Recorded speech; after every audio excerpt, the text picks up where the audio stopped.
Hi అండి. ఈరోజు కథ.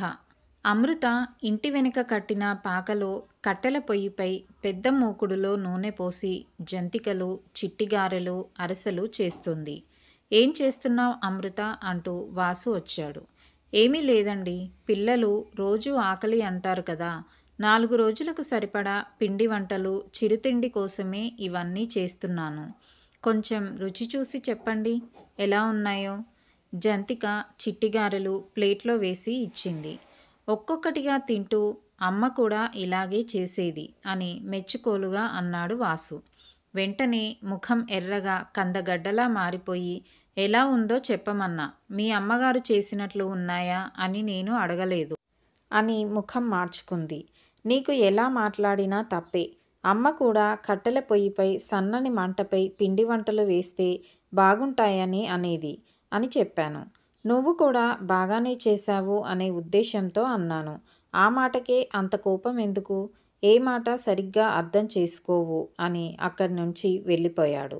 ఈ మగవాళ్ళంతా ఇంతే.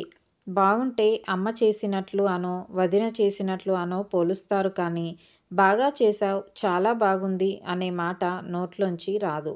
మనసులో తిట్టుకుంటూనే పిండి వంట పూర్తి చేసి కట్టెల పొయ్యిలో నిప్పులు బయటకు లాగి నీళ్లు జల్లి ఆర్పేసి ఇంట్లోకి వెళ్ళింది. పిల్లలు స్కూల్ నుండి వచ్చారు. అమ్మ ఆకలి వేస్తోంది, ఏదైనా చేశావా అని అడగటమే తరువాయి. వెంటనే ప్లేట్లో అరిసెలు, జంతికలు, చిట్టిగారెలు పెట్టింది. ఆవురావురంటూ తిన్నారు. చాలా బాగున్నాయమ్మా అంటూ కితాబిచ్చారు పిల్లలిద్దరూ. మీకైనా ఉందిరా ప్రేమ. ఎంత కష్టపడి ఇవన్నీ చేశానో. అయినా మీ నాన్నకి నేను చేసినవి ఎప్పుడు బాగున్నాయని చెప్పరు. ముఖం చీర కొంగుతో తుడుచుకుంటూ చెప్పింది పిల్లలకి. మేము చెప్తాం కదా. నాన్నగారిని అడగడం ఎందుకు? ఆయనెప్పుడూ బాగున్నప్పుడు చెప్పరు కదా. అప్పుడు బాగున్నాయి అని అర్థం చేసుకోవాలి.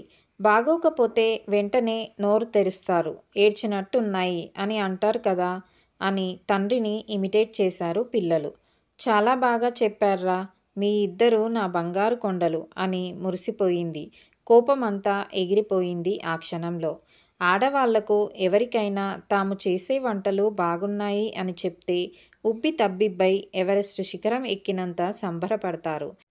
అందుకే ముందర కాళ్ళకి బంధంగా నచ్చినా నచ్చకపోయినా, బాగున్నా బాగోకపోయినా ఎందుకైనా మంచిది ఇల్లాలు చేసే వంట మెచ్చుకొని తీరాల్సిందే మగమహారాజులు.